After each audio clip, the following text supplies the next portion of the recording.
3.5 वर्षांनी नवाब मलिक मैदानात पहिला हल्ला फडणवीसांवर म्हणाले, काहींनी बोंबाबोंब केली तरी अजितदादा माझ्या पाठीशी उभे राहिले.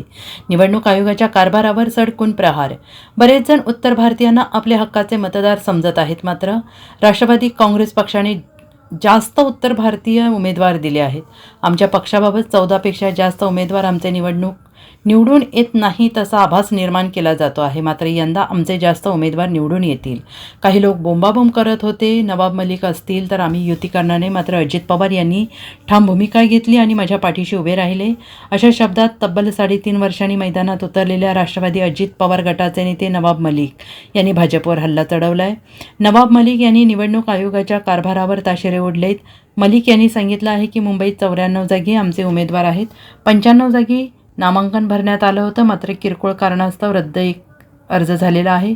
रमाबाई आंबेडकर नगरमध्ये झालेल्या धारावीमध्ये पुरस्कृत उमेदवार दिलेला आहे. आमच्या उमेदवारीमध्ये सगळ्यात जास्त महिला आहेत. मराठी भाषिक या राज्यातील भूमिपुत्रांना आम्ही जास्त संधी दिली आहे. सर्व धर्मीयांना सोबत घेऊन आम्ही निवडणूक लढवत असल्याचं ते म्हणालेले आहेत.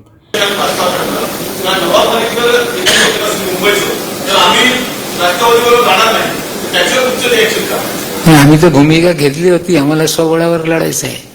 दादांनी त्याला कुठेतरी त्याच्यावर शिक्कामोर्तब केला, त्यासाठी त्यांचे मी आभारी आहे.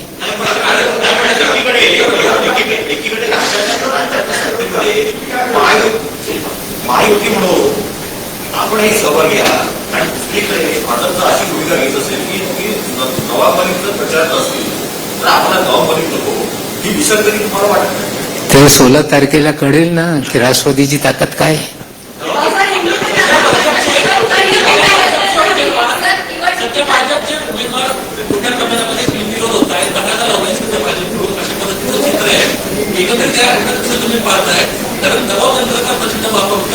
माझ्याकडे कुठलेही पुरावे नाही.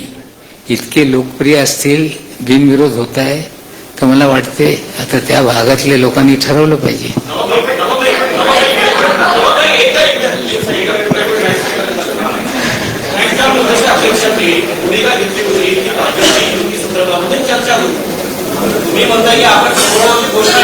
घोषणा नाही, आमच्या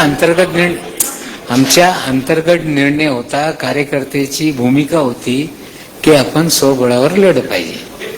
काही लोकांची भूमिका होती की आपण सोबत गेले पाहिजे. आता 2 मतप्रवाह असताना अध्यक्षाने शेवटी त्यांनी चर्चा करण्याचा प्रयत्न केला. त्यांनी त्याच्यातून काही साध्य झालेलं नाही, हे सत्य आहे. त्याच्या बाबतीत मला माहिती नाही, पण स्वबळावर लढण्याचा निर्णय पक्षाच्या नेत्यांनी घेतलेला आहे. मी त्याच्या आभारी आहे.